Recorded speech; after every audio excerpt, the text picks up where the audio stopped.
还记得我先前介绍过很多有关于用 Make 打造的自动化工具吗？不过呢 ，AI 真的是日益进步了。我之前介绍的那些流程，其实有些呢都已经有点不太一样了。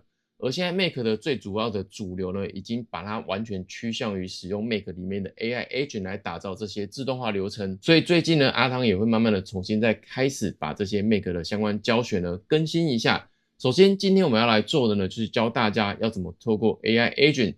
让 AI 自动去辨识使用者里面的内容，然后把它自动填入 Google 试算表的对应栏位里面。往下来看吧 ，Go！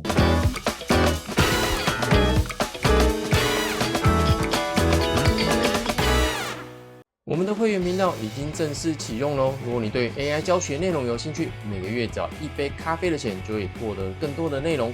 想要更加深入学习，但常常出问题，选择学习 Plus 方案，就有1对1的聊天管道。或是呢，你愿意支持我们，也可以每个月请我客官养乐多，让我持续创作更多内容。影片要开始喽，你准备好了吗？嗨，大家好，我是阿汤。今天我们要做的这个教学呢，基本上是在 Make 这个自动化里面呢，使用 AI agent 算是很基础的教学了。今天这个步骤呢，你必须要稳扎稳打，一个步骤一个步骤慢慢的跟着做，然后确定你有了解这个步骤的原理之后呢，我在介绍其他 Make AI agent 的时候呢，你会比较好上手哦。比如说呢，像我之前介绍过的使用 AI agent 来打造 AI 客服这个部分，我们之后呢也会重新来做一个更新版的教学。今天我们就先来往下看，要怎么透过 AI 把这个使用者内容填入 Google 试算表。好，我们接下来做的这个范例呢，是一个学生问我的，他希望呢是可以远端的去记录患者的一些相关数据。当这些数据呢，如果有出现开始异常的话呢，它就可以及时的去做矫正，或是给出一些建议。那这个方式呢，你可以用在很多地方啦，除了像记录这种数据之外，假设你有 LINE 的官方账号会需要别人留下联络资讯等等的话，那也可以透过这个方式去把使用者的联络资讯呢，把它一一的保存在这个 Google 试算表里面。做法呢，基本上都是一样的。那往下呢，就来教大家呢，这要怎么去结合官方账号以及 Make 的自动化流程。好，首先第一个步骤，我们要先到 LINE 的开发者账号这边来注册并登录之后呢，你就可以点击右上角这个 Console， 然后进入到控制台的页面。好，这边呢，如果你是全新的账号呢，你就直接点击创建一个新的 Providers 就可以了。好 ，Provider 的名称呢，你就输入一个你自己好记的名称，中英文都可以。比如说我这边建立一个患者每日记录，然后按下建立。建立完之后呢，这边可以点击这个 Create a Message API Channel。好，这时候呢，如果你还没有加入任何的官方账号，那你就可以去建立一个啊，账号名称、email 还有页种的这个大小分类，你可以自己去选择，然后按下确定。好，往下呢直接按下完成就可以了。好，接下来我们可以稍后进行认证，直接进入这个管理的画面。接下来会有2个同意要选择，你就直接同意跟了解继续使用。好，这样就进入到这个管理界面。好，这个步骤如果你之前都有做过 Make 相关的，有建立过官方账号的人，应该都蛮熟悉的了。那如果你是已经既有的官方账号的话呢，你就可以等一下接的步骤去做就好。好，如果你是全新的官方账号，在上面呢有一个聊天，它目前是关闭的，我们先把它打开。然后呢，接下来我们要点击这个开启 Messaging API 的设定画面。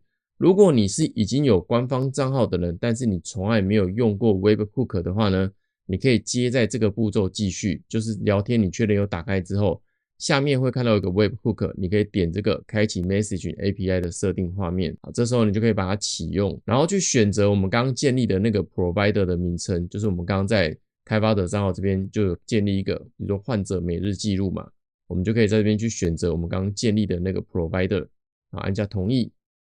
这个不用填写，直接确定。确定这边呢就会出现一个 Webhook 网址。好，到这边为止呢就可以先放着。我们可以回到呢 LINE 的开发者账号这边来。然后点击一下我们刚刚这个患者每日记录的 Provider。好，这时候右边会出现了已经连结官方账号成功了。好，我们可以点击进去，点击到 Messaging API， 然后往下直接拉到最下面，这边有一个 Channel Access Token， 你可以按 Issue 先把它产生。好，这个呢可以等一下再来复制。好，LINE的开发者账号呢，这边就可以先放着，先到这边为止。好，接下来我们先到 Make 那边去。Make 呢一样呢，如果你没有用过的话，你就注册，然后登录。顺便跟大家分享一下，目前 Make 在使用上呢，比之前又更方便了。你不需要自己去填写那些有关于 AI 的 API key， 基本上它在这里面呢，全部去计算到它的这个点数运用了。那免费账号呢，每个月有1000的这个点数可以使用。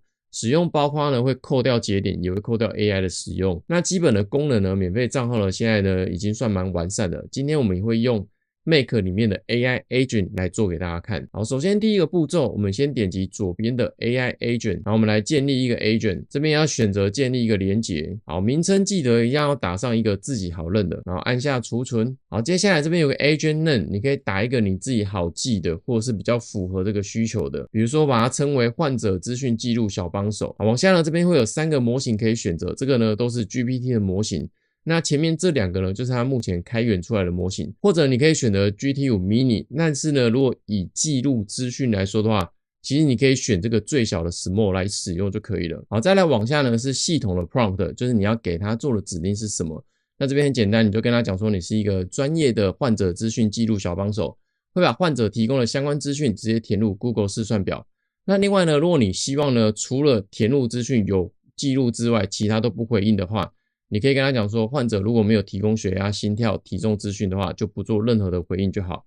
好，接下来我们就可以按一下储存。好，这样呢基本就建立起来了。这时候我们可以先按一下储存，这个等一下我们再回来。好，接下来我们要建立了NINE的接收的部分，我们要先在这个场景的部分这里点击之后，来到这个页面，我们右上角点击建立一个新的场景。这边呢我们要跟NINE的官方账号做连结，去读取NINE官方账号的使用者的内容嘛。这边我们可以搜寻 LINE， 然后选择 Watch Events 监控事件这个，然后建立一个 Webhook， 这个呢一样都要打你相关记得的名字，这样之后你在管理这些 Webhook 的连结会比较知道要删除哪一个或者去编辑哪一个，一样中英文都可以。好，没问题的话呢，我们就按下建立连结，这边呢就会需要输入 Channel Access Token， 就是我们刚刚在 NINE 的开发者账号这边呢有建立一个 Channel Access Token， 在最下面这里，我们把它复制下来，然后把它贴到这里，名称一样去打一个你自己好记的，然后按下储存。好，这边连结之后呢，我们就按下储存，这边呢就会出现一个 Webhook 的网址，我们就可以按下 Copy 把它复制下来，然后这边按储存。接下来我们回到呢我们刚刚的 LINE 的官方账号这边，不是有一个 Webhook 网址我们停在这个页面吗？这时候把这个 Webhook 网址呢贴上去，按下储存，回到我们的 LINE 的开发者账号这边来。这边呢我们可以重新整理一下页面。好，这边就会出现有一个 Use Webhook， 我们把它打开。好，再往下这个也把它打开，勾选起来之后就可以启用。记得呢这个是在 Messaging API 里面，就往下找就可以找到这个 Use Webhook， 还有第2个这个都把它打开就对了。这样呢 LINE 的官方账号的部分呢就已经都设定完毕了。然后我们可以先来测试一下到底能不能正常的接收到讯息。好，我们刚建立好的这个 LINE 的模组呢，我们可以直接按这个 Run Once， 它就会进入这个启用的状态。然后我们可以随便输入一个讯息，先测试一下到底能不能正常接收。好，如果你输入讯息之后呢，它有跳出这个内容呢，就代表没有问题了。好，接下来我们呢要来进入下一层。下一层要做什么呢？因为在我们的每日记录里面，如果你想要方便一点去记录使用者名称的话，那就是如果要自动化一点的话，那就是直接记录 LINE 的使用者的昵称。这时候我们可以在 Make 这边呢加入一层来取得这个使用者的昵称。因为呢原始的 LINE 的 Watch Event 里面呢，这个功能里面得到这个 Output 的内容呢是没有这个使用者昵称的，比较麻烦一点。所以呢这时候我们要加一层，输入 HTTP 的这个模组。然后我们要用的模组呢是这个 Make a Request。如果你没有看到这个在前面的话，你就点击 Show More， 然后去找到这个 Make a Request 的这个模组就好。好，接下来呢，在 HTTP 里面这个模组的内容要怎么去写呢？第一个呢是网址加上 User ID。好，先给大家看一下，前面网址呢输入完这样的片段之后，最后面这边点一下，就可以去选取前一层我们有测试出来的这个讯息，在 Source 里面这个展开就有一个 User ID， 点一下。它就会加入到这边来。再来往下 Headers 呢会有2个部分要加，一个先加入这个名称之后，再来 Value 的部分呢，这个数值你要先打入 BEARER， 然后空格一个之后再贴上你的 Channel Access Token， 就是我们刚刚在 LINE 的开发者账号这边取得的 Channel Access Token， 你就把它贴在那个后面，记得是要这个 BEARER 后面空格之后再把它贴上去。好，再来 Item 2这边就是 Content Type， 然后应用程式跟 JSON。这2个呢填写完之后，往下这个 Face Response 把它打开 Yes 之后，就可以按下储存。好，这时候我们就可以按一下 Run Once。好，我们再来测试一次看看。好，确定了这个跑起来没有问题之后，我们就可以展开看一下这个内容。好，点击到 Output 这边来，我们看一下 Data 这边。你看这边就有正确去取得这个使用者的名称了，就是谁传送讯息来，我就会获得这个名称。内容取得完之后，接下来我们就是要把这个内容回传给我们的 AI agent。所以我们最后一层这边可以加上一个 AI agent 模组搜寻呢，你可以打 make， 然后这边有个 make AI agent， 选择 run an agent， 这边呢就可以选择你刚刚建立的那个 agent。接下来往下这个 trade ID 呢，这个其实主要是针对可以有上下文记录的这种聊天啊。那我还是建议填写一下会比较好。虽然呢我们只要记录使用者的输入的内容，但是我们可以填写一下，把它区隔开会比较好。这时候这个 trade ID 我们可以以什么为主呢？可以用 user ID 就好。你可以直接点击这个，把 user ID 作为 trade ID。再来输入的讯息内容，我们点一下之后，我们可以先选第一个 event， 打开之后，在 message 这边有一个 text， 点击进来。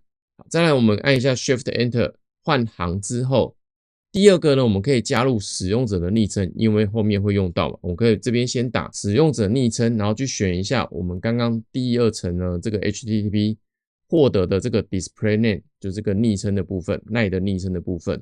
好，这样就完成。这个呢，我们就可以先储存下来，然后往下这边按一下 save， 先把它储存下来。好，接下来呢，我们就要处理去储存到 Google 试算表的部分。这部分要怎么去做呢？一样，我们再建立一个新的场景，点击右上角建立一个新的场景。这边呢，我们去搜寻模组，就是 Google 试算表这个，然后选择 add a row， 就是新增一行嘛。好，这边开始连结之前呢，像是这种给 AI agent 使用的模组工具呢，你必须要去改变一下它的使用的频率。这边呢，点击之后往下拉到这个 on demand， 然后按下储存。好，这时候呢，先不用去启用，我们就选 not yet， 然后点一下。好，我开始建立连结。好，这时候连结一样，你就可以记录一下你是用哪一个 Google 账号，名称可以打在这里，然后去登录你的 Google 账号。登录的这个过程中呢，这边有一个权限要选择，记得把它全选，然后按继续。好，这样就连结进来了。然后我们主要做呢，就是下面这个试算表的 ID。好，这边你直接输入 ID， 或者可以直接去选择档案。比如说我已经选择好，我已经建立好了那个试算表的名称叫每日记录。好，工作表名称把它输入进来，这边就可以看到我们那个工作表上面的栏位名称了。如果你没有先建立试算表的话，我会建议大家可以先去建立啦。像我刚刚是有先建立好，然后把这个栏位名称输入进来，这样会比较清楚你要怎么去记录这个顺序。然后第一个呢是记录时间，时间的部分我们可以直接输入韩式，或者是你可以直接点击这个日期。好，这边有个 now 可以使用，只不过这个 now 的时间戳记出来的格式不是很友善啦，就不是你自己习惯看的格式。所以这边我会建议大家直接贴上我提供的这个，把它贴上去。再来，使用者血压、心跳还有体重的这些相关资讯，我们要怎么让 AI 自动把它填写进来呢？这个部分呢，我们先等一下再填写。我们先按下储存，然后选择下方这边有一个场景的 inputs 跟 outputs， 我们可以点击之后来建立 inputs， 我们可以点击之后呢来建立输入的这个结构。好，点击 add item。我们刚刚第一个呢是使用者名称 ，name 的部分呢都只能用英文或是下底线这种符号。描述的部分呢，你可以直接打使用者昵称，因为刚刚这个部分我们已经有给 AI 这个资讯了，所以你只要这样打就好了，就可以辨识出来。好，往下我们再来新增第二个 item， 第二个部分是血压的部分，描述呢你只要描述血压就好了，这样它自己会辨识出来相关的关键字。好，再来第三个。心率的部分，心率的描述呢，你可以用心跳或是心率，因为可能使用者打的名称会有点不太一样。再来最后一个 item 再新增进来是体重，好，描述呢你就直接打体重就好。这样三个都建立完了，我们就可以直接按储存，然后可以储存一下这个场景。好，接下来我们按一下这个 Google 试算表的模组，我们就可以来填入了。好，我们这边点一下使用者，好，点击这一个双括号的这一个。好，这边就会出现我们刚刚设定的这个场景的 input， 好，我们可以点击像第一个是使用者 username， 好，第二个是血压，第三个是心跳，第四个是体重，你就依序把它点击进来就好。好，这样 Google 试算表的部分呢，这边就完成了，好，我们就按一下储存，然后这边呢一样按下储存。好，确定储存之后呢，我们可以回到前一页，然后把它打开。好，这样工具就完成了。再来，我们可以回到 AI Agent 的这个页面，我们可以把我们刚刚建立好这个工具，把它加入，在 Tools 这边点击 ADD， 然后选择场景，这边呢就可以去选到我们刚刚建立的这个 Google 试算表的工具。好，描述是什么呢？你可以简单的描述，就是把使用者的昵称、心跳、血压、体重记录进去，然后按下 ADD。好，这样就加进来了。接下来我们就可以按下储存。接下来我们来确认一下，像我们刚刚赖的这一个还没把它打开，我们可以按下储存，然后回到前一页，我们要把它打开这个场景。好，每个都打开，确定好都设定完成之后，接下来呢，我们就可以来试看看。比如说呢，使用者他就会输入血压110/90，心率90，体重70，输入完之后把它送出。好，可以看到这边就开始跑了。好，这样就跑完了。接下来我们来看一下我们刚刚的 Google 试算表这边。好，你看每日记录它就记录进来了，有时间，然后使用者是谁，那血压、心跳跟体重的相关数据就在这里了。所以呢，像这个方式呢，你也可以用来分析使用者输入的，比如说联络相关资讯，那就可以使用者电话、姓名、email 之类的，用这个方式让 AI 自己去分析，就不用像我们之前一开始在做的，以前在做的方式都是要让它用 AI 分析之后建立出一个 JSON 格式。如果你有用过之前我介绍过的 AI 的相关的 Make 自动化流程的版本的话，应该就会发现之前其实在建立这些比较麻烦一点。但是现在透过 AI Agent 来做，你只要用建立这些栏位的描述的方式 ，AI 就会自动去填入相关的栏位了。好，那比如说呢，我们刚刚有说呢，给它的指令就是除了填入资讯相关的内容之外，其他 AI 都不回应。所以你看我这边打 Hi， 这个 AI 是不会给任何回应的。好，最后呢，如果我们想要给使用者呢稍微安心一点的话呢，你可以在这个 AI Agent 这个节点的后面再新增一个模组，一样我们可以选择 Line。好，这时候我们可以回复它讯息，所以我们可以选择 Send a reply message。好，这边 reply token 呢，点一下之后，回到最前面 Line 的这个模组，把这个 events 把它展开。然后这边第二个呢，就是这个 reply token， 你就把它点一下，把它加进来。接下来就点击这个 add item 加入我们要给使用者的这个讯息。比如说我们就简单一点，已收到您今天的记录。好，我们就按下 save 储存。好，按下储存。这时候我们可以再来试一次看看，比如说我们再记录一次你看它记录完成之后，它就会回报它已收到今天的记录。我们看一下，刚刚记录的第二次就出现了。所以呢，如果你想要用 Make AI Agent 来自动化记录相关的内容到 Google 试算表的话，就是按照今天这样教学做就可以了。大家可以去试看看哦。看完上面的教学之后，大家记得要复习、复习再复习。如果看不懂了，就把影片放慢，反复再反复的看吧。今天的教学就介绍到这边啦。如果喜欢这影片，别忘了按赞、订阅、分享，还有开启小铃铛。如果想要知道更多 AI 相关教学的话，别忘了在底下留言告诉我哦。我是阿汤，下次见，拜拜。